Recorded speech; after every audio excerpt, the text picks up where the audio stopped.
mencerdaskan anak-anak bangsa, khususnya di apa ya, di supportnya dari segi kesehatannya, tapi kemudian pengelolaannya yang salah, atau gimana harusnya?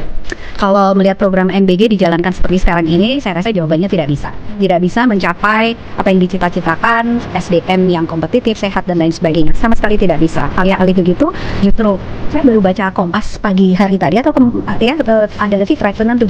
Ini di belakang layar teman-teman partai hijau nih pengen gabung gitu kan. Maksudnya kita udah state nggak ada orang partai, akhirnya ini kita isi teman-teman partai hijau untuk sementara kita jalan dulu gitu kan. Supaya di awal ini kita berjalan dengan tanpa ada blok politik tertentu. Partai hijau mas. Salah satunya kan partai hijau kan sering bergerak bersama masyarakat sipil kan. Jadi mesti namanya partai kan geraknya ACSO kalau ACSO ya. Ini kan kabinet bayangan. Kita rame banget nih, udah kedatangan Pak Seskap. Ya, Pak Seskap dan Bu Menkes. Ya. Akhirnya, apakah seorang letkol yang datang?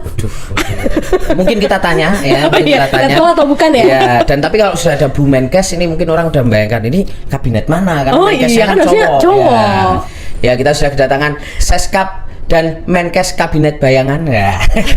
Di sekalian. Selamat datang Pak Seskap Ahmad Djilol dan Bu Menkes Mbak Irma Hidayana. Ya. Terima kasih. terima kasih. Ini harusnya kita yang ke istana, Tang. Masa para menterinya nggak punya istana. Rapatnya rilisnya aja di kopi shop apa di itu ya. Di Cikini ya? Di Cikini, Iya. di toko buku. Toko buku itu ya. Minum aja bawa sendiri-sendiri. Oh iya. Oh, tumbler. Tumbler aduh itu paling coffee shopnya juga waduh bikin acara di sini kok nggak beli paling. Ya inilah kita kerakyatan menarik ini untuk kita dalami. nggak bawa staff-staff ini, Bapak dan Ibu Menteri nih. Biasanya Iya. Tadi saya diantar sih. gitu.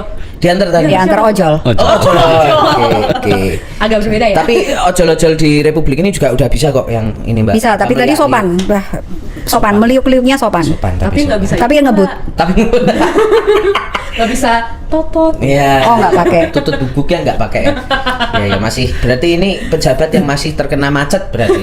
Bukan pejabat mas. Iya. Kalau pejabat kan punya otoritas, punya anggaran gitu kan, punya birokrat di belakangnya. Kita bukan pejabat. Apa itu tapi berarti?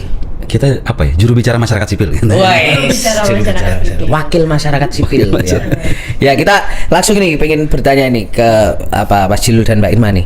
Ini soal langsung ke soal tujuan ini sebenarnya. Sebenarnya ini kabinet bayangan ini itu sebenarnya apa sebenarnya mimpi besarnya dan tujuan besarnya itu sebenarnya mau kemana ini? Dan ini ante-ante asing atau gimana nih sebenarnya? Ini kita mau langsung on point, mau langsung gaspol apa? Iya langsung. Ecer-ecer dulu. Apa ya ante-ante asing atau londo ireng ya.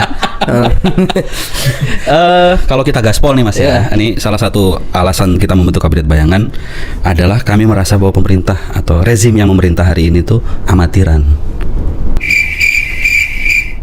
Dikat mungkin nanti ya. Ngeri ya. Kan terus dijadikan di teaser. Oke. Jadi kalau misalkan ya kita ngomong good governance misalkan ya, itu kalau diturunkan ada transparansi, responsibility, accountability dan fairness. Apakah semua aspek itu terpenuhi dalam policy making kita hari ini gitu? Kita lihat banyak sekali kebijakan-kebijakan yang direncanakan tidak dianggarkan, yang dianggarkan itu tidak direncanakan, nggak ada perencanaannya gitu. Oh. Jadi kayak dianggarkan malah nggak direncanakan. Coba dicek tuh, URI itu masuk RKP nggak? Oke. Rencana kerja pemerintah gitu. Masuk RPJMN nggak? Apakah bagian dari juga jangka panjang itu juga itu masuk nggak gitu? Kan kita tuh punya think tank yang paling canggih di Republik ini namanya Bappenas gitu kan. Apakah apa yang direkomendasikan Bappenas dijalankan atau justru Bappenas diminta menjalankan rekomendasi yang lain begitu? Apakah ahli didengarkan atau kita lebih mendengar suara-suara dari kekuasaan gitu kan? Oke. Jadi kami merasa bahwa rezim hari ini siap untuk menang tapi tidak siap untuk mengelola negara begitu. Damn. Ya siap untuk menang tapi tidak siap mengelola negara. Nah, ini awalnya terbentuk gimana tuh Mas? Dari Mas Djilol kan ini yang founder, salah satu memprakarsai gitu sama Uda Ferry. Itu gimana ini sekarang terkumpul berapa orang Mas di kabinet Kita bayangan? ada 15 15 orang. Ada Nah, 15. sampai akhirnya kemudian 15 orang ini berkumpul menjadi kabinet bayangan tuh gimana tuh? awalnya kan kita semua nih namanya masyarakat sipil biasa ngopi gitu kan, teman-teman aktivis ngopi dan kadang sambat-sambat gitulah. Kita ini udah hampir 10 tahun lebih gitu kan mengadvokasi lewat berbagai macam cara gitu. Bahkan last resort kami akhirnya masyarakat sipil kan MK nih. Ya. Dan perjuangan ke MK ya. Perjuangannya ke MK gitu. Kalau kita hari-hari harus berurusan dengan MK ini kan berarti itu kan hulunya berarti sangat bermasalah sekali. Kenapa kita nggak bisa mencegah sesuatu keburukan itu muncul di hulu dulu gitu, ketimbang di hilir terus nih gitu. Dan akhirnya kan negara lagi-lagi salah, inkonstitusional gitu. Kalau di MK kita nggak mau lah negara kita ini berkali-kali bikin kebijakan inkonstitusional gitu. Akhirnya berarti ketika proses policy making atau ketika di eksekutif maupun di legislatifnya harus diantisipasi. Ada yang ngawur tuh harus teriakin dulu, ibarat nih supir angkot gitu kan, meleng mau nabrak gitu kan, penumpangnya harus berani teriak gitu. Bos, awas bos, pelan-pelan bos gitu. Bukan nanti pas sudah nabrak baru lah ini. Betul, korbannya banyak gitu. Apakah Republik ini tepat hanya digambarkan sebagai sebuah angkot? Gimana ya? Ya namanya angkot juga kadang punya kernet ya. Kernet itu kadang juga didengar kan sama supir angkot gitu. Nah, kita nggak tahu apakah sopirnya Republik ini mendengarkan kernetnya gitu. Oh iya. Apakah mendengar atau enggak itu juga nggak tahu ya. Nah itu tadi udah dibentuk, terus sepakat menjadi kabinet bayangan. Jadi nanti mau ngapain kabinet bayangan nih Mas? Apakah punya program kerja sendiri? Kalau punya program kerja gimana? Apakah bikin program kerja tandingan atau kayak gimana tuh? Jadi begini kan, harus diakui asimetris sekali antara kabinet bayangan dan kabinet merah putih. Kabinet merah putih punya segala sumber daya kan, tadi disebut informasi intelijen lah, punya lembaga think tank yang sangat mumpuni gitu kan, punya barisan birokrat yang sangat berbaris rapi di belakang, punya anggaran, punya otoritas, semuanya punya. Ini kabinet bayangan, merah putih ya tadi, kabinet bayangan kita cuma punya keberanian dan dukungan masyarakat sipil. Kami hanya punya itu gitu. Logika tanpa logistik kan nggak jalan juga katanya. Itu punya nggak itu kabinet bayangan? Sayang sekali logistik hari ini kita masih logistik ada urunan masing-masing gitu. Jadi kalau mau ada agenda ini kadang lempar-lempar nih siapa nih gitu. PT sama kayak anak nongkrong gitulah. Berarti kabinet bayangan ini seperti kabinet Presiden Soekarno waktu awal-awal proklamasi itu ya, masih sulit itu. Nah, ya mungkin bisa dibayangkan begitu kurang lebih ya. Oh iya. Nggak ada sponsornya. Nah, soal program tadi tuh gimana tuh? Ya, jadi kan akhirnya ketika kami asimetris tentu kami nggak bisa membuat program tandingan, Pak. Gitu kan. Yang kami bisa lakukan adalah kontrol gitu kan. Ini ibarat kalau pemerintah itu nyerang gitu kan, kami adalah back bertahan gitu. Kalau main bola itu atau main basket ada man to man marking gitu. Jadi kalau ada yang maju, yang maju harus ada yang siap menghadang tuh. Gitu. Itulah kabinet bayangan muncul supaya kebijakan yang ngawur ini nggak bablas gitu. Kalau bablas terus nih, berapa anggaran yang mau terbuang gitu kan? Berapa anak yang akan keracunan? Berapa kepala desa yang akan sambat kehilangan dana desa lah. Emang ada seperti itu? Ya kita lihat. Oke. Ke Mbak Irma dulu Bang Fitria. Kamu mau tanya apa? Mbak Irma nih gimana ceritanya kemudian bisa bergabung ke kabinet bayangan ini? Dihubungi kah, mendaftar kah, atau orang kabinet nggak ada duit Mbak Irma malah keluar biaya sendiri. Padahal udah enak-enak nih di Amerika. Kenapa dia ke kabinet bayangan, Mbak? Gimana ceritanya? Sebenarnya saya beberapa kali saya dihubungi sebenarnya karena ada menurut Pak Mensesnek ada yang mengusulkan, diusulkan beberapa. Udah Ferry itu ya Mensesnek kalau betul sekali Pak Mensesnek bayangan ada beberapa yang mengusulkan. Kemudian saya masih berpikir wah ini kan nggak ada gajinya, ada fasilitasnya apa ini? Pengabdian dong ini misalnya gitu ya Pak. Itu bercanda. Tapi terus saya pikir karena saya aktif juga ya di isu advokasi kebijakan kesehatan, di isu kesehatan. Dulu saya pernah membangun inisiasi masyarakat sipil melalui lapor COVID dan sebelumnya saya juga banyak terlibat dengan teman-teman di masyarakat sipil. Saya dulu pernah kerja di ICW, pernah kerja di PSHK dan aktif di isu-isu anti korupsi kurang lebih seperti itu. Jadi akrab dengan isu-isu tersebut sebelum pada akhirnya saya memang fokus di isu kesehatan. Nah, karena latar belakang saya yang memang banyak belajar dari teman-teman masyarakat sipil, di isu kesehatan ini ada hal yang berbeda Mas. Sektor kesehatan itu kebanyakan fokusnya ke pembangunan ya. Tadi kan hulu hilir Pak Seskap Jilul mengatakan bahwa ya ini hulunya harus dibenerin dulu nih. Jangan sampai kita nunggu sampai di ujung baru kayak pemadam kebakaran. Nah, sektor kesehatan itu fokusnya selalu ke preventif promotif, pencegahan dan juga promosi kesehatan. Kurang lebih itu ya. Jadi sudah menjadi fokus utama di sektor kesehatan bahwa bahwa kita tuh fokus bekerja dengan masyarakat, bekerja dengan Vaskes, memberikan penyuluhan kesehatan, meningkatkan misalnya dulu itu ada program water and sanitation, kebersihan, kurang lebih gitu ya. Kemudian pencegahan TB, malaria. Kalau waktu demam berdarah ya kita penyuluhan ke masyarakat. Demikian juga dengan promosi menyusui dan lain sebagainya. Jadi dari dulu sampai sekarang dimanapun sektor kesehatan itu nature-nya itu selalu mendukung pencegahan dan juga pengendalian dan juga promosi kesehatan. Nah, saya karena saya terlibat pengalaman beberapa advokasi hak asasi manusia ya, kesehatan itu kan merupakan salah satu hak dasar. Jadi ini nggak bisa kita hanya fokus di pencegahan dan juga promotif gitu. Jadi mau nggak mau kita harus peduli, kita harus ikut menyuarakan kebijakan kesehatan. Yang mau nggak mau itu kebijakan tersebut melalui kalau pembentukan undang-undang omnibus kesehatan misalnya ya prosesnya ya proses melalui proses legislatif dan lain sebagainya gitu ya. Dan itu adalah proses politik gitu. Jadi mau nggak mau kita juga harus mengambil bagian untuk bersuara di situ. Nah, berangkat dari situ kemudian pengalaman COVID dan lain sebagainya, saya berpendapat bahwa memang penting untuk bagi kabinet bayangan ini berperan untuk mengambil podium di sisi itu, menjembatani ya, supaya preventif, promotif, intervensi preventif, promotif ini tetap jalan dari masyarakat sipil, tetapi juga harus aktif menyuarakan isu-isu kebijakan kesehatan di proses pembuatan kebijakan apapun yang terkait dengan kesehatan. Apakah kesehatan ibu dan anak, apakah penyejahteraan para nakes, apakah penghormatan terhadap kolegium, apakah independensi ilmu pengetahuan per subspesialis gitu ya para dokter-dokter itu, atau soal jaminan kesehatan dan lain sebagainya. Jadi saya memang awalnya menolak karena tadi disebut, karena saya memang bekerja sebagai dosen, peneliti dan juga aktif di beberapa asosiasi kesehatan masyarakat di Amerika.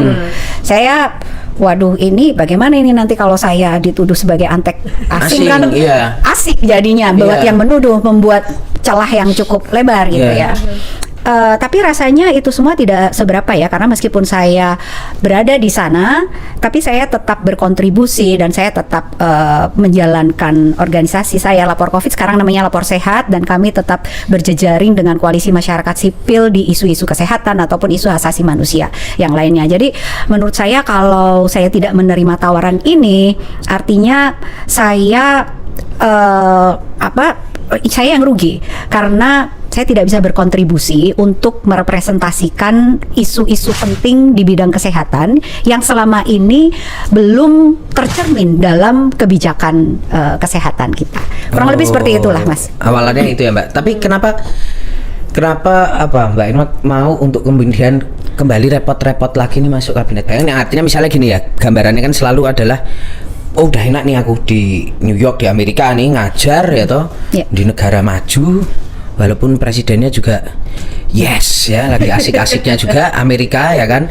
Ngapain lagi Mbak mau? Wali kotanya asik banget. Oh iya. Itu yang menjadi semangat ya. Ya terus terang gini Mas, yang membuat saya juga pengen hak atas kesehatan seluruh masyarakat Indonesia itu terpenuhi. Saya pengen semua kebijakan terkait kesehatan masyarakat dan seluruh elemen sektor kesehatan itu diterapkan secara adil gitu ya. Saya pengen mewujudkan itu gitu. Jadi saya pengen itu yang menjadi dorongan utama. Kenapa kok harus repot-repot ya? Karena itu yang bayarannya ya harus repot-repot, tetapi bayarannya nanti buat kesejahteraan dan keadilan sosial buat seluruh masyarakat Indonesia. Jadi saya sebenarnya pengen memberikan kontribusi untuk mengembalikan semua amanah konstitusi. Jadi bahwa pasal 28H, pasal 33 itu menyatakan bahwa seluruh warga negara itu berhak hidup sejahtera, dan antara lain itu mendapatkan hak layanan kesehatan, gitu ya. Dan kemudian negara memiliki kewajiban untuk memberikan layanan kesehatan tersebut. Ini kita ngomongin satu ya, layanan kesehatan tuh bukan hanya terbatas layanan klinis gitu ya, yang ada di fasilitas kesehatan, ada di puskesmas, melalui posyandu bisa, melalui rumah sakit bisa, tapi melalui penyuluhan, melalui semua lah Mas ya, komprehensif. Jadi hak atas kesehatan, rakyatnya bisa hidup sehat, harga obat murah dan harusnya tuh gratis gitu ya. Itu layanan yang berkualitas, masyarakatnya sehat, dari hulunya itu harusnya pemerintah meregulasi dan menekan semua produk makanan, misalnya UPF. Ini kan kok ada di MBG sih? UPF itu kan studi sudah menunjukkan bahwa 80% kontribusi penyakit tidak menular itu berasal dari gaya hidup dan termasuk dari konsumsi ultra processed food itu tadi misalnya, termasuk susu formula yang sejak dini, kurang lebih seperti itu ya. Produk-produk tembakau, rokok dan lain sebagainya. Kalau hulunya ini pemerintah itu bisa ngekat, diregulasi lah, ditekan, jangan dijor-joran.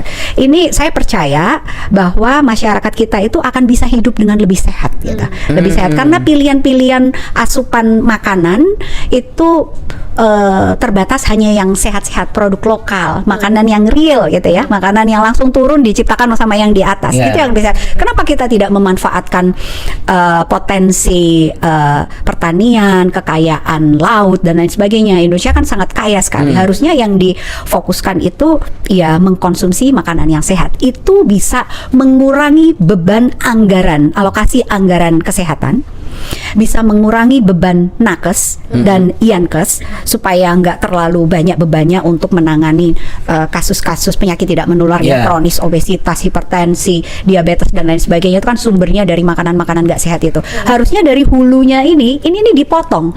Jangan orangnya udah, sekarang kita banyak dengar masih muda udah diabetes, belum umur 30 udah diabetes gitu ya. Ya itu karena makanan tidak sehat. 80% kontribusinya gaya hidup. Gaya hidup itu antara lain lebih banyak lagi dari asupan makanan yang nggak sehat. Nah, kalau itu dicegah, sebenarnya akan lebih santai Mas. Kita lebih, beban fiskalnya tidak terlalu berat, masyarakatnya sehat. Dan karena tadi singgung-singgung MBG dikit ya, MBG itu kan pengennya supaya kita masyarakat lebih sehat, sumber daya manusia lebih produktif lagi, bisa bersaing di tingkat global gitu ya. Studi udah banyak sekali yang menyebutkan bahwa asupan sejak dini tadi, sejak bayi gitu ya, sampai makanan yang sehat itu bisa mengantarkan kita ke masyarakat yang sehat dan kemampuan kognitifnya juga bagus kalau kita terhindar dari produk-produk yang tidak sehat tadi. Jadi kembali lagi, nakesnya juga terlindungi, nggak terlalu burn out, bebannya nggak terlalu banyak, dan beban alokasi anggaran kesehatan juga lebih ringan. Kurang lebih seperti itulah. Saya pengen mengembalikan amanah konstitusi ya, terutama di sektor kesehatan. Jangan bablas menuju arah kapitalisme atau kapitalisasi, privatisasi kesehatan, tetapi yuk, kita kan sistem kesehatannya berdasarkan konstitusi itu keadilan sosial, distributive justice itu yang harus diwujudkan. Siap. Udah agak nyambung ini pasal 33 itu, saya familiar sekali itu Mbak. Iya, kita buka ya, bisa agak buka. Nyambung sama Pak Presiden Kabinet Konstitusi Merah Putih. Ini bayangan tapi Mas ya. Tapi kok agak ada cocoknya itu pasal 33 itu Masih Mbak. cocok ya. Nih, Mbak Irma, kalau ngomongin MBG tadi, nyinggung-nyinggung MBG, salah satu yang menjadi program unggulannya Pak Prabowo kan makan bergizi gratis. Cita-citanya Pak Prabowo menjadikan anak Indonesia pintar, kemudian tadi bisa bersaing di tingkat global lewat MBG itu tadi. Tapi mungkin pada praktiknya kita tahu ya, sekarang memang udah ada kasus korupsinya udah kebuka gitu. Dan kalau kita lihat di sosmed banyak banget yang sering laporan menu MBG-nya, aduh itu tadi UPF lah, atau mungkin ada yang makanan ternyata udah nggak enak lah kayak gitu. Gimana Mbak? Harusnya seperti apa? Apakah Mbak Irma melihat sebenarnya MBG ini bisa kok menjadi program unggulan yang mencerdaskan anak-anak bangsa, khususnya di supportnya dari segi kesehatannya, tapi kemudian pengelolaannya yang salah, atau gimana harusnya? Kalau melihat program MBG dijalankan seperti sekarang ini, saya rasa jawabannya tidak bisa. Tidak bisa mencapai apa yang dicita-citakan, SDM yang kompetitif, sehat dan lain sebagainya. Sama sekali tidak bisa. Alih-alih begitu, justru saya baru baca Kompas pagi hari tadi ada lagi keracunan 707 anak di mana ya? Jawa Tengah kayaknya. Jawa Tengah, Ya. betul. Saya baca Kompas. Nah, itu kan menunjukkan bahwa Nggak media lain, Mbak. karena ngomongnya di Kompas, jadi saya baca semuanya, Mas. Iya, siap.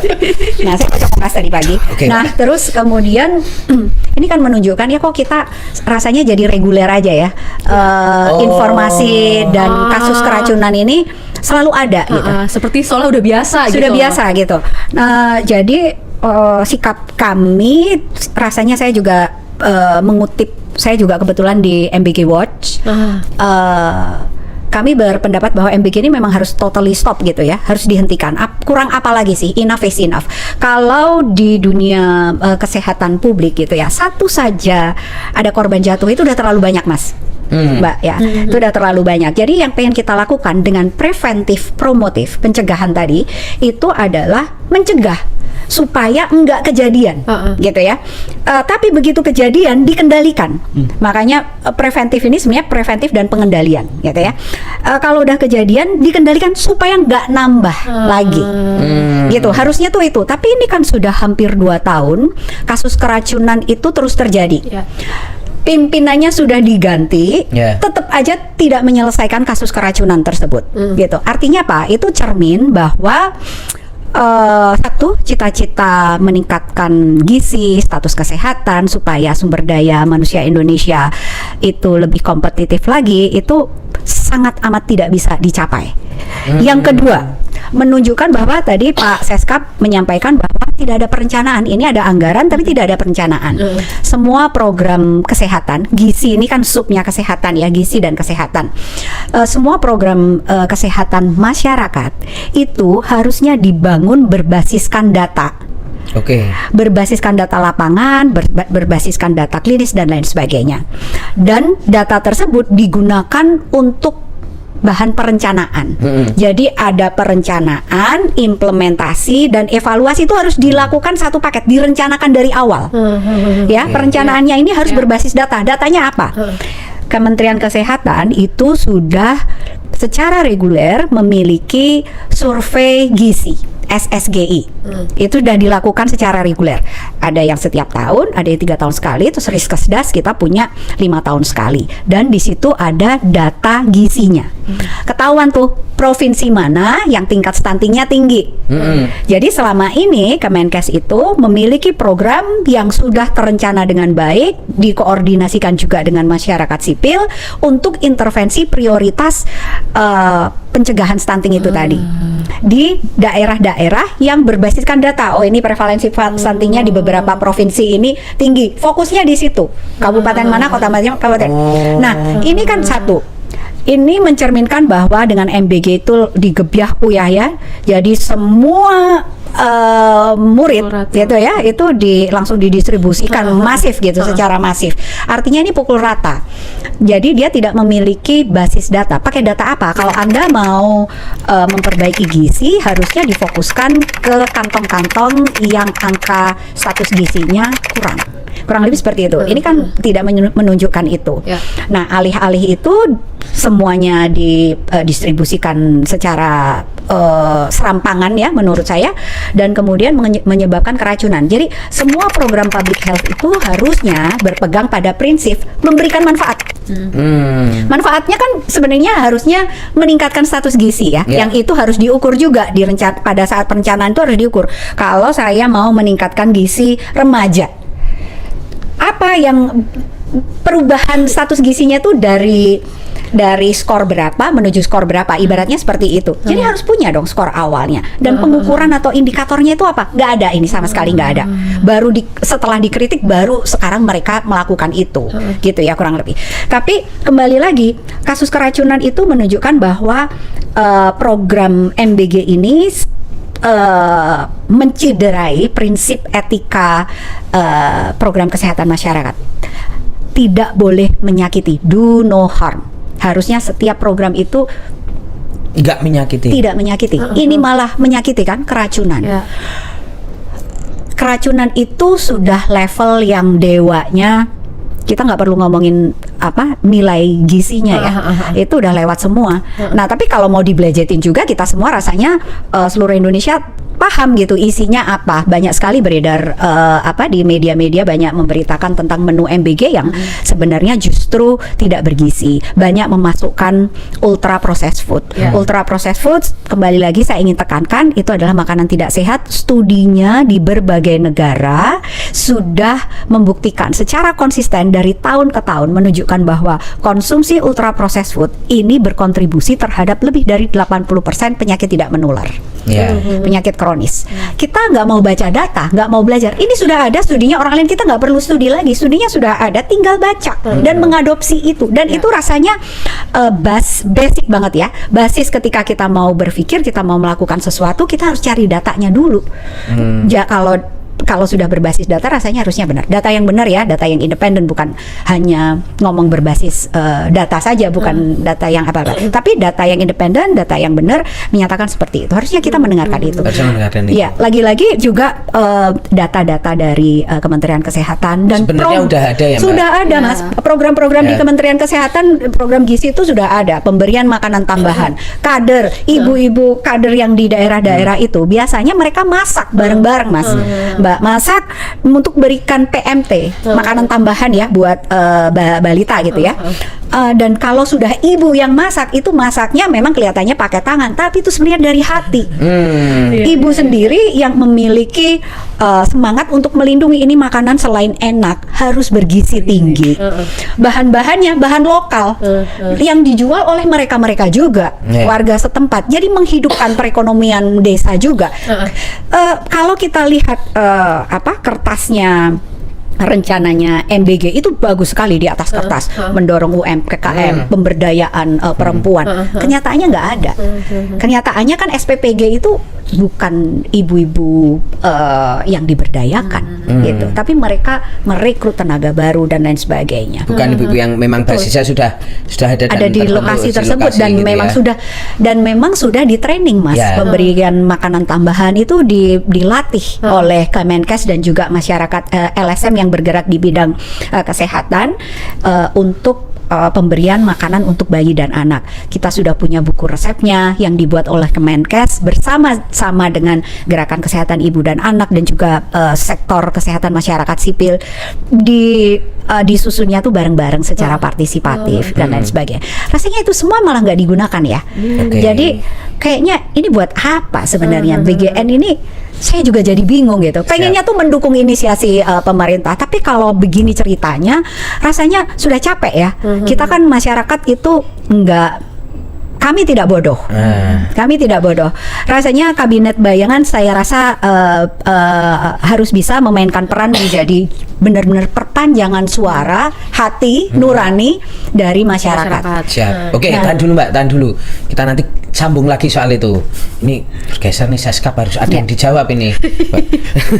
Nah, ini soal kita bicara soal integritas sekarang, soal kabinet bayangan. Ini kadang-kadang kan gerakan-gerakan yang kemudian juga ini satu gerakan perjuangan masyarakat sipil, tapi juga yang kadang-kadang mungkin memunculkan pertanyaan adalah bagaimana menjaga integritasnya, Mas, dan kenapa kemudian baru dibentuk sekarang, yang kalau dari timeline politik itu banyak yang sudah memikirkan tentang 2029.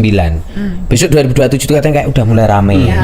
Nah, sementara ini tiba-tiba kabinet bayangan muncul sekarang gitu. 3 tahun sebelum tahun politik. Tahun politik malah datangnya 2027 udah termasuk tahun politik. Udah tahun politik. Nah, ini bagaimana kabinet bayangan kemudian memastikan bahwa tidak disusupi kepentingan politik tertentu gitu.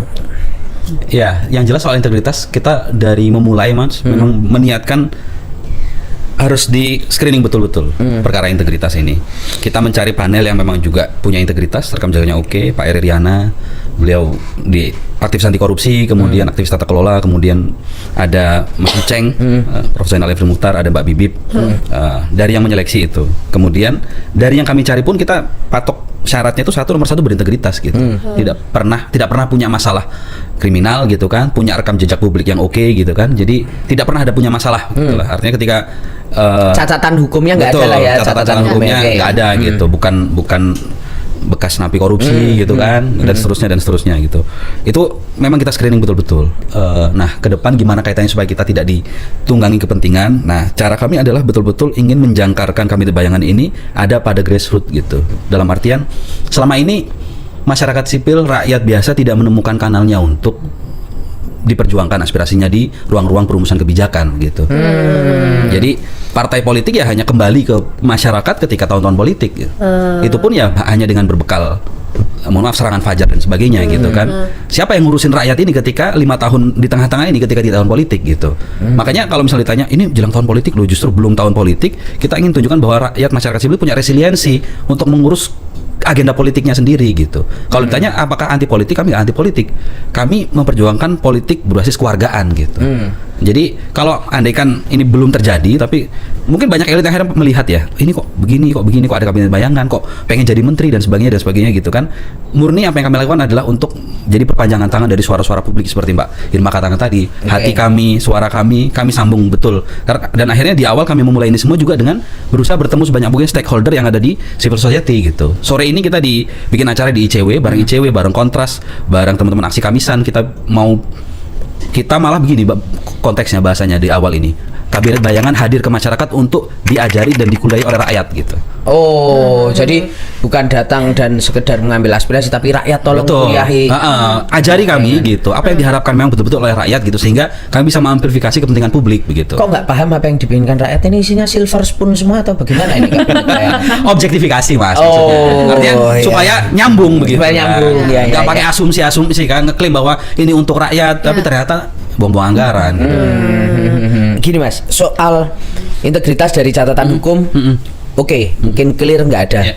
Tapi bagaimana kemudian menjamin bahwa tidak ada yang punya kepentingan, catatan atau kedekatan dengan aktor-aktor politik atau pernah menjalankan politik praktis? Karena ya aku nggak tahu ya, tapi mungkin kan ini juga narasi-narasi yang kemudian akan dipakai oleh siapapun yang mungkin mempertanyakan gitu. Wah, ini ternyata orangnya deket sama ini. Iya, nanti dikulik-kulik, wah ternyata ini dicari-cari. Ya, misalnya ternyata orangnya sorry itu sih, misalnya Anies Baswedan atau siapa tokoh-tokoh yang kemudian dianggap anak abah gitu ya. Anak-anak abah misalnya, atau tokoh-tokoh yang dianggap kemudian oposisi dari atau pihak-pihak yang kalah gitu. Nah, itu gimana itu? Kan mindsetnya yang perlu kita benahi adalah masyarakat sipil itu jangan dianggap orang yang tidak punya kedaulatan politik begitu Mas.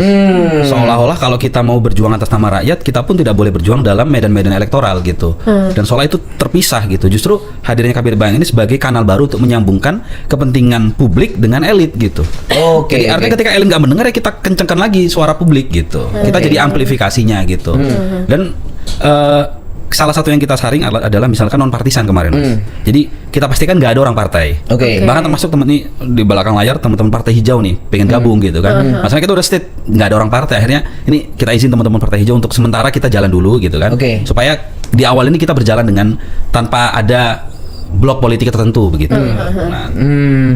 Partai hijau Mas ya. Salah satunya kan partai hijau kan sering bergerak bersama masyarakat sipil kan gitu. Jadi mesti namanya partai kan geraknya ala CSO kalau teman-teman itu. Iya. Nah, ini kan Kabinet Bayangan ini diisi oleh orang-orang profesional gitu ya Mas ya, yang kemudian membawa aspirasi masyarakat untuk kemudian disampaikan ke penguasa. Tapi seberapa yakin kemudian Kabinet Bayangan suara yang disuarakan oleh Kabinet Bayangan ini memang bakal mempengaruhi kebijakan gitu, jangan-jangan oleh si pemerintahnya nggak didengar juga gitu. Gimana tuh Mas? Eksekutif legislatif jangan-jangan nggak didengar juga gitu. Jadi kan hari ini word is flat Mas ya.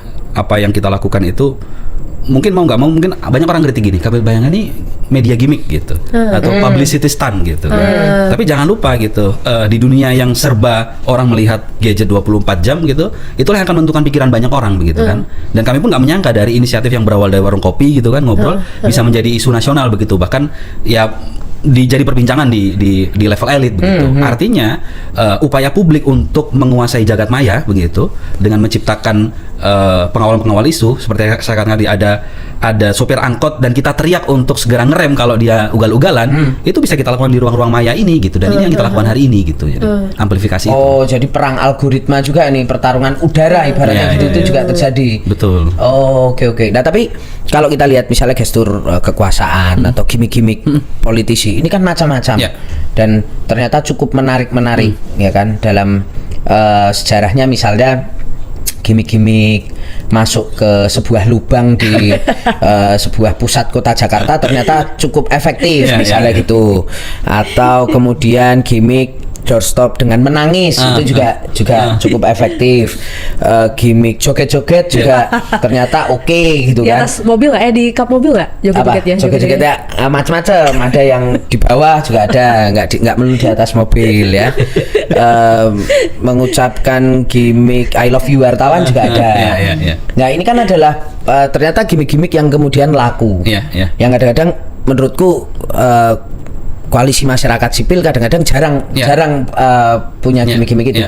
Apa cara? Karena kan gini Mas, kadang berat-berat tau yang diomongin itu seolah-olah berat sehingga tidak ada di algoritma TikTok kelas mungkin menengah ke bawah yang justru populasinya lebih banyak.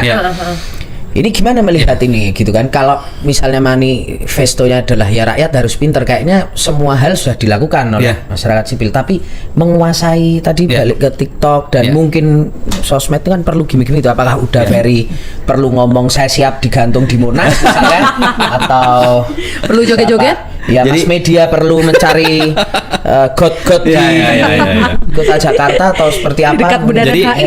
Ada dua aspek di Kabinet Bayangan ini yang kalau kita tafsirkan ya secara gimmick dan secara keseriusan masyarakat sipil.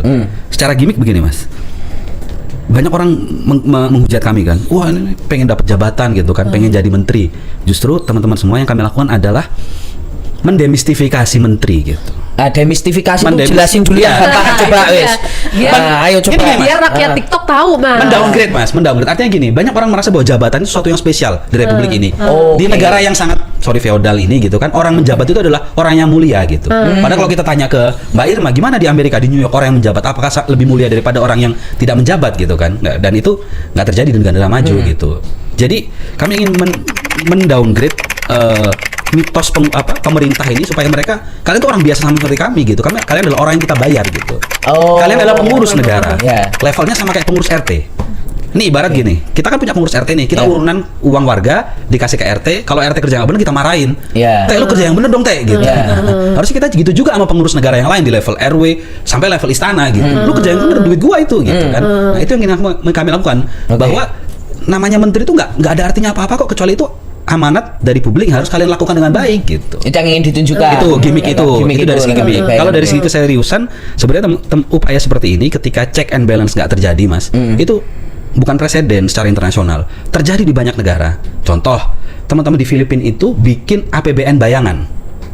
Alternatif budget inisiatif namanya. Mereka bikin itu. Bahkan mereka mengaudit ada 900 miliar peso anggaran yang memang itu nggak beres gitu. Itu terjadi di Filipina. Di Afrika Selatan terjadi juga Parliamentary Group Watch. Jadi langsung hampir mirip seperti kami bayangan, per sektor, per menteri juga dibuat semacam itu gitu. Di Taiwan Mas, ada namanya, kalau biasanya situs resmi pemerintah itu kan gof.tw di sana ya, atau kalau di sini go.id. Mereka plesetkan g0v.tw. Mereka mirroring setiap kanal-kanal pemerintah yang nggak beres. Masyarakat sipil bisa bikin kanal pemerintah yang lebih bagus, lebih beres, works untuk warga, dan akhirnya apa? Diadopsi sama pemerintah gitu. Nah, upaya itu kita terinspirasi kan. Kita coba di Indonesia dengan Kabinet Bayangan ini. Siapa tahu nanti kita bisa bikin APBN bayangan, kita bisa mirroring website pemerintah yang pelayanan publik yang bermasalah, kita bikin mirrornya gitu. Artinya resiliensi masyarakat sipil yang sedang kita bangun begitu ke depan. Pidato-pidato menarik. Nah itu juga nanti kita akan bikin pidato-pidato bayangan. Hina-hina saya dengan versi Kabinet Bayangan version mungkin. Jadi Kabinet Bayangan ini kan harusnya berbasiskan data. Ya pasti berbasiskan data yang benar lah Mas, nggak bakal ada yang itulah. Yang pidato-pidato itu tuh Mbak. Iya enggak. Iya. Oke Mbak, siap. Dan kita pengen ngajarin gimana milih pejabat yang benar. Kan masalah utama rezim hari ini, sorry itu saya nggak bisa milih pejabat dengan benar gitu, bahkan digemukkan gitu kan. Harusnya efisien, efektif, merit gitu kan. Nah itu yang kita tunjukkan di Kabinet Bayangan, dan kita bayangin kalau Mbak Irma beneran jadi Menteri Kesehatan kan mantap gitu. Iya. Nah, ini kan kalau di Kabinet Merah Putih kan tadi kan gemuk 100 sekian udah sama wakil menteri gitu. Ini Kabinet Bayangan cuman 15 orang. Nggak perlu menteri sampai sebanyak itu tuh Mas berarti. Nggak perlu Pak. Jadi gimana? Artinya satu menteri meng-carry memang banyak cakupannya menteri. lebih luas Cakupannya gitu. lebih luas. Artinya kan sebenarnya sektor itu harusnya dihandle oleh memang orang yang ahli dan dia kan dibantu oleh pasukan di belakangnya gitu. Nggak perlu dipecah-pecah terlalu banyak gitu kan. Kalau menteri kesehatan dipecah ntar bisa jadi ada menteri urusan kesehatan anak, kesehatan dewasa, kesehatan apa hanya untuk bagi-bagi kekuasaan kan nggak make sense Iya, gitu. iya. Toh apa teman-teman koalisi masyarakat sipil ini kan juga budayanya gotong royong ya. Jadi kajian soal apa yang dibutuhkan itu udah dibantu lah sama baratnya dalam tanda kutip pasukan-pasukan ini tadi gitu. Betul. Sama londo-londo ireng nih. Baik ya, kita lanjut. Dikat gak ya tadi? Dikat ya? Nah, terus kalau jubir ini terus gimana juga itu Mas? Ini kan kadang Ya. ya kalau kita ini kan kadang wartawan ini mau nyari bingung Ya. nanti kalau Mbak Irma udah pulang Pulang. ke New York kita chat di sini pagi. Balasnya jam berapa? Balasnya jam berapa gitu kan? Itu kan itu gimana? Soalnya- Iya. soalnya di di sana pemerintah- siang di sini ngechatnya jam berapa? Iya. Soalnya di eksekutif ada Bakom, Ya. ada KSP, Ada ada KSP. jubir, banyak mas. Ini salah satu hintnya ya kenapa pemerintah itu kan punya. Kenapa pemerintah butuh kelengkapan komunikasi yang sangat banyak sekali, tapi nggak works gitu mas. Sorry nih, ada Bakom, ada penasehat bidang Komunikasi, komunikasi, ya ada Kementerian Komunikasi Komunikasi, ya. Komdiji gitu kan. Tapi untuk untuk ngepel, untuk cuci piring omongan-omongan presiden yang blunder kan jadinya susah gitu. Oh, karena terlalu banyak. Jadi gini, ketika misalkan dari atasnya sudah nggak beres gitu kan, mau sebanyak apapun perangkat-perangkat komunikasi yang dibuat nggak akan jalan gitu. Beresin dulu dong atasnya gitu. Hati-hati dulu dong ngomongnya gitu. Jadi Oke. supaya nggak blunder gitu. Bayangin live streaming rapat tiba-tiba ngomong blunder, live streamingnya dihentikan gitu. Iya, apa itu blundernya? Itu kemarin Menteri Luar Negeri kami ngomong tuh, Oke, Mas Sofan nanggapi soal omongan soal nuklir Iran itu Iya. kan. Iya, iya. Bayangin loh, saya baru ini ada Saya juga rapat- baru nonton itu sebenarnya bingung kok tiba-tiba iklan. live streamingnya dihentikan. Iya. Oh iya iya. Artinya ya perencanaan komunikasinya sangat buruk sekali gitu. Nah makanya kami nggak perlu bikin terlalu banyak struktur gitu. Jubirnya ya sekarang jubir resmi pemerintah kan sebenarnya Setnek kan. Ya. Nah ya berarti Bang Ferry Amsari akan menjadi jubir resmi gitu. Mensesnek gitu ya. Dan yang lain adalah jubir sektor masing-masing gitu. Oke. Nah mungkin ada ini mungkin agak ini mas. Tapi mungkin ada orang juga yang bertanya kenapa kabinet bayangan nggak sekalian menunjuk presiden dan wapresnya? Itu gimana jawabnya? Nah, Kalau kata Bang Ferry, ini saya mengutip beliau ya, presiden kami adalah rakyat gitu. Oh, iya. Kalau kata ini supaya kita nggak dibilang makar gitu. Iya. Oh, Supaya kita nggak dibilang makar ya kita nggak bikin presiden tandingan gitu. Oh. Nggak semakan atau bahkan tidak dinilai politis. Kalau kita udah ngadain presiden tandingan udah dibilang nyiapin tim ses ini namanya kan. Iya. Tapi PKS aja punya presiden. iya. Tuh. Loh, stand up comedy itu juga ada presiden. Iya, ada presidennya stand up comedy Indo, itu ya. Ajis Doa Ibu. Ajis Doa Ibu, iya. Yang Ada. bisa-bisa aja nih Mas Tatang kalau Tapi oh gitu ya mas ya, karena itu ya presidennya rakyat. biar kami tidak dianggap sebagai gerakan tim ses kandidat tertentu kan ini kerja teknokratis bukan kerja politik begitu. Oh, presidenku ya rakyat, Oh. bukan tuanku ya rakyat, bukan ya? Bukan Itu kayak, itu Sumbuyan. kayak dulu salah satu capres ya. Kemana-mana. Oke. Nah, nih pertanyaan titipan nih, Mbak Irma nih yang jawab nih. Ini kan ada 15 kementerian untuk mengawasi kabinet besarnya Pak Prabowo, Mbak. Terbaru ada pergantian pucuk pimpinan MBG setelah kemarin Pak Dadan diganti setelah ada kasus korupsi. Bu Nani, Yang terus Bu sekarang Nani Nani. kan. Lalu ke Bu Nani, terus sekarang Masdar. Nah, kalau Mbak Irma melihatnya gimana? Sekarang kan Pak Sudaryono ini kan, Mas Sudaryono ini kan salah satu mungkin apa ya orang dekatnya presiden juga karena orang Gerindra Ya nggak juga enak mau gitu. ngomong hambalang Boys Fitri agak nggak enak, nggak biasa. Ya itu sudah diwakilkan Mbak. Ini gimana Mbak Irma melihatnya Mbak? Apakah kemudian MBG dan BGN ke depan bisa berbenah dengan kehadiran Mas Sudaryono? Tapi cukup progresif loh Mbak pembenahan-pembenahannya misalnya. Contohnya? Misalnya kayak banyak apa dapur-dapur yang ditutup. Nah, Udah pernah lihat Oke. dapurnya yang ditutup itu ada lebih dari 800 ribu atau ratus? 800 gitu Ah, ya. udah pernah lihat? Ditutup. Udah, Ya nah. maksudnya kan itu statementnya gitu ya Mbak. Nah kayak gitu terus misalnya ini keracunan katanya Mas Dar ngomong ini mau jadi keracunan yang terakhir membentuk sistem dan itu. Nah Mbak Irma melihatnya gimana tuh? Ya, saya sangat pesimis ya sebenarnya. Waduh, Jadi ya, Mbak. begitu Mas Dar masuk aja nggak lama setelah beliau menjabat menjadi pucuk pimpinan BGN, kita udah disodori ratusan siswa keracunan. Ini menunjukkan kegagalan berulang yang kemudian Pak Sudaryono juga sudah menyampaikan bahwa kita akan evaluasi, dihentikan dulu dan lain sebagainya. Solusi basi ya, yang sebelum-sebelumnya juga dilakukan oleh kepala BGN yang lalu itu dilakukan. Tetapi buktinya apa? Selalu terjadi keracunan lagi. Artinya apa? Masalahnya itu bukan sekedar pada keracunannya. Keracunan itu hanya output, salah satu output. Nih kalau saya ngomongnya ada lokalisasi di bidang kesehatan ya. Itu hanya salah satu output. Tetapi output itu merupakan indikator nyata dari kegagalan perencanaan yang tidak berbasiskan data, bukti ya, evidence-nya tuh nggak ada. Gitu. Jadi nggak ada tata kelola keamanan pangan dan lain sebagainya. Itu sama sekali nggak ada. Trialnya juga nggak ada. Trialnya udah keracunan tetap bablasin lagi. Kurang lebih seperti itu.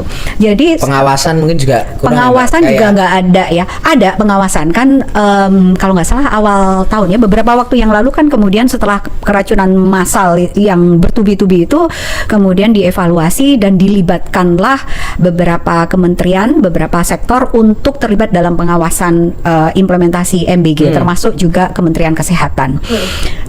Tapi itu sudah dilibatkan dan terjadi lagi keracunan. Jadi artinya ini ibarat jadi ditambal aja nih bannya ini. Kalau kita ibaratnya angkot tadi, angkotnya udah jalan, bannya ini bocornya ini udah parah, rusaknya udah parah, tapi dia cuma tambal-tambal aja. Bannya tuh harus diganti. Stop dulu lah, mobilnya diberhentikan dulu, di stop, ulang dari awal. Karena Anda sudah menghabiskan berapa triliun APBN dari pos alokasi dana pendidikan. Jadi jawab singkatnya saya pesimis sekali gitu. Kayak misalnya yang terakhir, misalnya gini ya Mbak, keracunan yang terakhir itu kan akhirnya Mas Dar itu kan mengatakan bahwa akan membentuk satu sistem untuk mengawasi kapan mulai jam memasaknya, karena kan kalau di hasil investigasinya karena masaknya terlalu dini sehingga rentangnya terlalu jauh, terlalu jauh, makanya itu kan sudah ditemukan juga Mas dari sejak awal kan? pada saat kasus keracunan sebelumnya kan masalah itu sudah ditemukan. Kan dari masalah rantainya itu. Nah, dari masalah simpel itu sama sekali tidak ada perbaikan. Setiap kali ada kasus keracunan dievaluasi, dan memang semua orang juga sekarang udah tahu rantainya terlalu panjang, masaknya terlalu lama, porsi yang disajikan terlalu besar jumlahnya, dan jarak antara SPPG ke sekolah itu juga lumayan jauh. Intinya rantai pembuatan dan sampai MBG itu disantap oleh siswa itu terlalu panjang. Dan kita ini ada di negara tropis, itu ditutup Mas, gampang banget itu bakteri-bakteri berkembang dengan cuaca yang sangat panas ini. Nah, jadi masalahnya perencanaannya nggak bagus.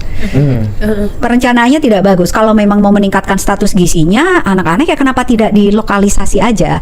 Saya sebenarnya pengen mengusulkan, bukan cuma saya ya, mengutip berbagai usulan dari perwakilan masyarakat, itu menyampaikan bahwa itu di stop saja. Atau ada yang juga menyampaikan bahwa dilokalisasi aja, dibuat di kantin-kantin, di dapur-dapur di sekolah. Jadi rentang mata rantai waktu persiapan untuk masak sampai disantap itu pendek, dan itu menghemat. Nggak perlu ada mobil pickup yang berlebihan, nggak perlu ada tenaga yang tenaga SPPG yang menyajikan dan lain sebagainya gitu ya. Tapi dimanfaatkan aja sumber daya sekolah itu dimanfaatkan. Ada itu. Atau ada model bagus kalau memang fokusnya untuk meningkatkan status gizi masyarakat semua ya, mulai dari ibu hamil, remaja, kemudian anak-anak, balita, karena kan MBG sasarannya juga bukan hanya anak sekolah. Nah, kenapa tidak melakukan cash transfer? Saya punya satu cerita yang cukup success story ya di Brazil. Itu ada program cash transfer untuk penurunan prevalensi tuberkulosis. Ya, sebelumnya ya programnya banyak dilakukan seperti yang sudah dilakukan di Indonesia juga. Tapi suatu saat pemerintah Brazil ini menerapkan cash transfer. Jadi masyarakat itu ditransfer aja langsung ke rekening. Misalnya 15.000 anggaran untuk satu porsi, langsung aja ke setiap setiap siswa ya, orang tua siswa gitu, sehingga memotong seluruh anggaran. Nggak perlu belanja, nggak perlu SPPG, nggak perlu ahli gizi, nggak perlu operasional dan lain sebagainya. Itu nggak ada biaya-biaya yang lain. Hanya biaya 15.000 per hari kali 2 hari sekolah, 25 hari sebulan gitu ya. Tapi bukan cuma cash transfer, dikasih persyaratan. Persyaratannya apa? Anak misalnya diwajibkan untuk cek kesehatan setiap 6 bulan sekali, atau setiap 1 tahun sekali lah usia anak sekolah gitu ya. Kalau misalnya ada upaya vaksinasi misalnya ya, diwajibkan upaya vaksinasi itu dicatat Jadi bukan cash transfer, bukan hanya memberikan uang cash, tapi ada term and conditionnya. Ketika anak misalnya tidak sering bolos atau apa, ya dihentikan. Gitu. Nah, kalau di Brazil itu untuk mengurangi angka TB, cash transfer, terserah uangnya buat apa, nggak peduli pemerintah. Tapi yang pemerintah Brazil pedulikan adalah Anda harus cek kesehatan setiap tahun dan screening TB secara reguler. Kalau tidak datang pada saat screening TB tuberkulosis atau tidak cek kesehatan, habis sudah di stop cash transfernya. Oh, jadi sebenarnya pemerintah itu ngasih supaya warganya itu mau melakukan cek kesehatan itu untuk menekan salah satunya itu ya, tuberkulosis. Dari cek kesehatan tersebut, maka puskesmas memiliki data mana orang yang beresiko pre-TB atau sudah kena TB, sehingga bisa difokuskan pengobatannya, perawatannya. Dan dalam waktu 1,5 tahun sampai 2 tahun berhasil menurunkan prevalensi angka TB. 3 tahun mereka menurunkan angka prevalensi TB. Programnya masih berjalan sampai sekarang. Nah, tapi tadi soal masukan Mbak Irma ini menarik juga kan gini, Mbak. Kalau misalnya bicara soal bagaimana kemudian menjalankan MBG di kantin-kantin sekolah, itu tuh kan sebenarnya udah pernah dibahas kayaknya justru awalnya, kalau aku nggak salah ya Mbak, info balik layar itu sebenarnya awalnya konsepnya seperti itu. Tapi kan akhirnya dalam perjalanannya berbeda. Jadi ada SPPG. Jadi ada SPPG. Tapi gimana ketika kemudian dijawabnya adalah gini, bahwa ketika tidak ada SPPG, itu kan akhirnya lapangan pekerjaannya yang baru juga nggak terbentuk nih. Sementara ketika ada SPPG, artinya kan membuka lapangan-lapangan pekerjaan baru. Nah, ini gimana tuh Mbak? Kita itu tidak bisa menyelesaikan semua masalah melalui satu aksi ya, satu program gitu. Ya kalau bisa ya, puji Tuhan, syukur alhamdulillah gitu. Tetapi yang harus dikembalikan, tujuan utama MBG ini apa? Kalau gizi ya fokus gizi, tolong jangan dicampur adukkan antara gizi dan membuka lapangan pekerjaan. Membuka lapangan pekerjaan sebenarnya bisa saja dilakukan dengan misalnya memiliki program gizi tapi memberdayakan sumber daya lokal yang sebenar-benarnya, yaitu memberdayakan para ibu kader-kader di daerah wilayah sekolah masing-masing untuk masak. Mereka itu dikasih uang 10.000 untuk per kepala, disuruh masak buat satu sekolah gitu ya, SD kelas 1 sampai kelas 5. Mereka bisa, Mas. Dan bahkan mereka justru ngambil sayur mayur dari tetangga yang jualan. Ini kan memberdayakan petani lokal. Kemudian telur beli dari tetangga, tempe, tahu dan lain sebagainya, dan masih fresh. Pagi-pagi subuh diantar ke dapur kelurahan itu, masak bareng-bareng ibu-ibu kader, seperti ketika ibu-ibu yang kemarin-kemarin ini masih selalu menyiapkan makanan tambahan buat balita ya. Model itu aja yang bisa, yang dilakukan. Itu kan juga memberikan pelumas roda ekonomi juga ya. Desa, masyarakat, memberdayakan perempuan. Ini para perempuan, ibu-ibu yang di daerah sudah di training oleh Posyandu, oleh Dinas Kesehatan, oleh teman-teman LSM di sektor kesehatan tentang pemberian makanan untuk bayi dan anak yang sehat, yang baik sesuai dengan panduan Kemenkes. Sudah bisa semua masaknya, bergizi, gizinya udah diukur bagus. Terus sekarang ada SPPG. Jadi yang diberdayakan siapa? Nggak ada. Jadi ini semua terus ngapain ya? Kan kasihan ya Mas ya. Kayak eman-eman lah ya Mbak, gitu ya, sayang ya, nggak memakai infrastruktur yang mungkin sudah ada untuk kemudian dikembangkan. Dan ya itu tadi, itu menggerakkan perekonomian kalau isunya soal lapangan pekerjaan. Dan isu lapangan pekerjaan ini sangat mudah juga dicapai dengan agenda-agenda yang lain, misalnya dengan fokus di bidang pendidikan gitu ya, meningkatkan kualitas pendidikan, menjadikan generasi muda kita yang produktif, penuh dengan inisiatif, bisa menciptakan lapangan pekerjaan sendiri juga, tidak bergantung pada perusahaan-perusahaan asing gitu misalnya, kurang lebih seperti itu. Jadi ibaratnya misalnya gini Mbak, kalau misalnya kembali lagi masukannya adalah ya udah coba BGN ini sebenarnya MBG maunya apa, ya fokus gitu ya, mungkin ya jangan cuman sekedar bukan cuma sekedar, tapi jangan kebanyakan yang pengen dituju gitu ya. Kalau mau fokus ke gizi ya situ dulu aja gitu ya. Yang basic dulu, yang pokok-pokok, yang dasar-dasar dicapai dulu dengan kualitas yang bagus, baru kemudian boleh mengerjakan yang lain. Saya kira itu. Misalnya kayak yang kemarin rame-rame Mbak, tiba-tiba ada rekomendasi soal sufor segala macam itu ya Mbak ya. Kan tiba-tiba dari urusan makanan untuk anak-anak, tiba-tiba kok ngomongin susu Sempat itu formula ya, gitu. susu formula. Benar. Ya. Iya. Nah, Oke. nih ke Pak Seskap lagi nih. Ya. Ini kan masyarakat Indonesia itu kan tingkat kepeduliannya tinggi, makanya seringkali bikin inisiatif, Ya. bikin suatu gerakan untuk masyarakat, karena pemerintahnya sepertinya kurang peduli lah gitu ke masyarakatnya. Kayak sekarang kabinet bayangan ini. Tapi pertanyaannya Mas, seberapa lama kemudian gerakan-gerakan seperti kabinet bayangan ini akan bertahan gitu? Ini kan kabinet bayangan sendiri baru deklarasinya resmi dibentuk sebulanan ini mungkin ya Mas ya. Apakah kemudian ini akan terus berlanjut atau ya, jangan nanti rame-ramenya sekarang-sekarang ini aja nih gitu? Ya, aku nambahin dikit Mas, Ya. karena kayaknya di kita itu kan banyak gini kan, karena situasi sistem politiknya adalah sudah dibentuk di seolah-olah kemudian ya jalur-jalurnya itu melalui partai politik. Ya. Akhirnya ketika kemudian kabinet bayangan dibentuk yang berisi akademisi tanpa misalnya bendera partai politik. Nah ini akhirnya gimana ini? Karena kan ada idiom juga, wah masuk ke sistem, membenahi sistem itu susah. Ya. Tapi nggak masuk sistem yo. Susah. Susah juga. Itu lah aku nambahin itu Mas. Gimana Mas? Iya, yang pertama soal gimana caranya menjaga konsistensi gerakan kita supaya bertahan. Untuklah Mbak Irma kita ajak gitu. Oke. Dengan success story beliau dengan lapor COVID dan kemudian sekarang jadi lapor sehat, kami berharap ilmunya itu nular gitu ke Oke. teman-teman di kabinet bayangan supaya bertahan lama gitu, sustain apa yang kami kerjakan.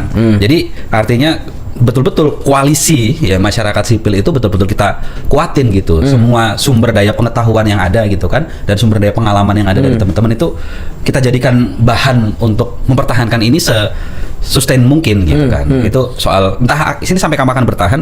Kami sebenarnya dalam jangka pendek itu menargetkan semoga 6 bulan ini kita bisa berjalan dengan maksimal gitu. Kemudian itu kita akan evaluasi apakah kami sih berharap Mbak Irma akan lanjut, teman-teman yang lain akan terus berlanjut gitu. Dan tentu sebagai gerakan memang ini informal gitu kan. Harus diakui ini informal dan mohon maaf nih, kabinet bayangan nggak akan muncul kok kalau teman-teman partai politik kerja yang benar gitu. Teman-teman di DPR kerja yang benar gitu kan. Nggak akan muncul ini kalau benar-benar partisipasi bermakna itu ada gitu kan. Kalau benar-benar kerjanya evidence based gitu kan. Kalau benar-benar kita itu didengar gitu.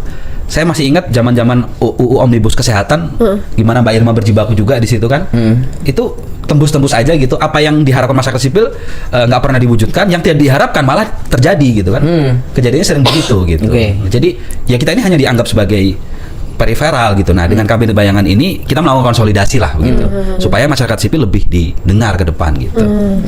Tapi menjaga ininya gimana juga Mas? Kalau tadi menjaga integritas, aku juga ingin tanya soal bagaimana kemudian teman-teman menjaga aspek keamanannya nih Iya. dari masing-masing. Karena kan ini kan kayaknya melawan arus nih. Kalau arusnya Pak Prabowo ini kan meyakini bahwa politik merangkul itu adalah politik yang paling efektif. Ya. Elit kebanyakan ribut, negara nggak maju-maju ini, ya kan? Ya, makanya dirangkul gitulah ya. Makanya terkesan tidak ada, hari ini kan kita sulit bilang oposisi kan, Betul. karena penyeimbang gitu-gitu. Betul. Nah, ini kan sementara mendeklarasikan bahwa bahkan tidak menolak kan kabinet bayangan ketika ditanya bahwa sebagai oposisi, oposan gitu. Nah, ini nanti ancaman-ancaman, serangan-serangan ini gimana ini? Kami menyebutnya kita memang oposisi gitu, tapi agar pemerintah tidak khawatir dan ketar-ketir harus dimaknai oposisi itu jangan sebagai musuh negara gitu. Oposisi itu adalah kawan tanding. Kawan tanding bukan musuh. Nah, namanya sparring partner begitu kan. Jadi agar apa gitu? Agar bare minimum itu makin naik gitu. Kalau pemerintah tidak punya kawan tandingnya gitu kan, publik nggak bisa membandingkan gimana sih seharusnya yang alternatif gitu, harusnya yang lebih baik misalkan gitu kan. Kalau dengan adanya kawan tanding kan, kami berharap bare-nya ini naik gitu. Jadi ibaratnya dengan adanya kabinet bayangan ini sebenarnya pengennya adalah kabinet merah putih ini jadi lebih baik juga. Betul. Karena Dan ada kontrol itu tadi gitu betul, Mas. Ada teman sparring. Betul. Dan kami di sini kan gini, kami ngerasa pemerintah ini kadang nggak punya mitigasi risiko yang oke begitu. Ngerumusin sesuatu itu tabrak aja gitu. Regulasinya belum, Perpres KDMP itu kan masih dibahas nih. Oke. Payung hukum KDMP itu masih, Inpres itu kan bukan payung hukum dalam hierarki perundang-undangan kita gitu. Iya. Sekarang lagi digodok Perpresnya. Nah, dalam artian begini, kami itu sebenarnya membantu pemerintah kok untuk kontrol mitigasi resikonya itu supaya terkontrol gitu. Dan celah-celahmu tuh di sini loh ya. Betul. gitu. Kalau mitigasi resikonya itu nggak dilakukan, numpuk-numpuk semua, kita juga nggak mau negara kita kolaps gitu kan. Pak Prabowo, kita nggak mau Indonesia kolaps, Pak. Kita tuh pengen mencegah itu kolaps. Kita nggak mau Pak Prabowo berakhir dengan suul khotimah gitu kan, akhir yang buruk. Kita mau berakhir dengan baik-baik saja, makanya peringatan masyarakat didengarkan, bagian dari mitigasi resiko gitu. Oh, jadi ini ibaratnya tuh kok saya jadi apa yang dibilang Mas Jul ini, saya jadi ingat sebuah adegan di 2019, ada dua orang berdebat dan debat capres, kemudian dia mengatakan ingatlah Pak Prabowo bahwa persahabatan kita akan tetap ini terjalin gitu walaupun saling debat ini gitu kan. Ya itu ya ibaratnya seperti Ya, itu, betul, kawan betul. tanding kan gitu bukan Betul, musuh. betul. Jangan dianggap, dulu kan founding fathers kita itu punya tradisi yang sangat baik sekali gitu. Di apa namanya KNIP atau di misalkan parlemennya gitu kan, yang beda ideologi itu berdebat habis-habisan, mati-matian gitu kan, antara yang komunis, antara yang nasionalis dan yang islamis gitu kan. Selesai ngopi bareng gitu. Ya begitulah bernegara gitu mestinya gitu. Yang artinya kabinet bayangan ini juga bukan gerakan makar juga ya Mas Tentu ya. bukan makar. Gitu. Semuanya ini kabinet bayangan pun inginnya Indonesia ini nggak jadi apa fail state apa tuh, Betul, negara gagal itu ya. betul. Oh, oke. Cita-citanya juga menuju Indonesia emas Mas, Oh, iya. 2045. Sama, masuk kita baik semua di sini gitu. Iya. Jadi jangan dianggap, jangan seuzoni terus lah masyarakat sipil ini. Deep state? Deep state gimana ya? Deep Ya, state? karena nggak masuk ke sistem ya, mau gimana? Gini ya? Mas, ini saya mau ngutip agak akademik ya. Ada namanya James Holston, itu nulis namanya Insurgent Citizenship. Dia salah seorang antropolog gitu dari Amerika. Jadi ketika sistem tidak bekerja gitu, masyarakat sipil akan mencari jalannya untuk mengoreksi. Dan kapasitas demokrasi itu, kualitasnya itu diuji dari seberapa mampu dia mengoreksi sistemnya berkali-kali gitu. Jadi bayangin, ini reformasi itu kan mengoreksi sistem kita kan. Ya. Sebelum reformasi itu nggak ada yang namanya MK, nggak ada Ya. yang namanya ombudsman, nggak ada yang namanya KPPU, KPK. nggak ada yang namanya KY, nggak ada yang namanya KPK. Ya. Begitu terjadi gejolak, akhirnya sistem mengoreksi dirinya sendiri. Ada yang kurang nih, gitu kan. Jangan sampai reformasi jilid 2 kejadian gitu kan. Kemudian ternyata akhirnya terkoreksi dengan cara yang tidak baik. Dan kita koreksi dengan cara yang baik-baik ini gitu loh. Udah lo reformasi sekali aja tapi tolong ini dibenahi misalnya gitu ya. Jadi kita koreksi dengan cara-cara yang baik gitu. Artinya ini peringatan buat orang-orang yang ada dalam sistem gitu kan. Sistem kalian tidak bekerja dengan baik mengakomodir suara-suara publik gitu. Ya, ya. Nah, jadi itu yang ingin kami lakukan gitu. Oke, ya. Siap, ini berarti kabinet bayangan orang baik, Orang baik. Ada orang yang nggak baik. Orang baik, ya, orang baik. Mereka orang baik, Pak Presiden orang baik ya. Oke. Apa Fit? Udah ini. Oh, ini udah dijawab ya. Udah. Oke. Udah, ini sudah semua ya pertanyaan ya. Oke. Terima kasih. Siap. Terima kasih. Mbak Irma. Mbak Irma, Terima kasih. Mas Sampai Jul. titip itu Mas Hulil itu ya, Mas Hulil. Titipan ini nih. Iya, Mas Hulil itu Model-model lagunya tuh kami kayak gini. dengarkan loh Mbak, ini belum ke gaspol ini. Mau nyicil Mas Hulil Dio, efek rumah Dio. kaca ini, aduh. Nada-nada yang minor ini minta tolong Mbak. Iya. Bahaya banget ya. Minta tolong ya Mbak Irma. Iya, tolong. Terima kasih. Jalur ordal. Jalur Nah. ordal. Kita sekarang lobby-lobbynya jalur ordal. Jalur ordal juga, kabinet bayangan punya ordal. Iya. juga. Bisa langsung WA langsung, nggak usah pakai sekretaris. Nggak usah, iya. langsung. Iya. Iya. Lebih cepat ya Mbak ya. Itu Asilul semangat, Mbak Irma semangat. Terima kasih banyak, Gaspol. Terima kasih Terima juga. kasih Mbak dan Mas. Sehat selalu. Sehat selalu. Kami juga mengucapkan terima kasih sudah mau membantu Pak Presiden, tadi kan disampaikan untuk melihat itu. Ya, Siapa kan? tahu nanti kabinet merah putih mencontek kabinet bayangan loh. Ya, jadi berdiskusi, berdiskusi gitu. Oke, gitu. Semoga lancar-lancar selalu pergerakan dan perjuangannya. Siap. Gitu. Terima kasih sahabat Kompas.com, semoga mendapatkan pencerahan dari obrolan kami bersama dengan Seskap Kabinet Bayangan, Mas Ahmad Jilul dan Ibu Menkes Mbak Irma Hidayana. Makasih. Saya Tatang Gurito. Saya Putra Farisa. Kita bertemu lagi di Ngegas dan Ampol selanjutnya. Bye bye. Bye.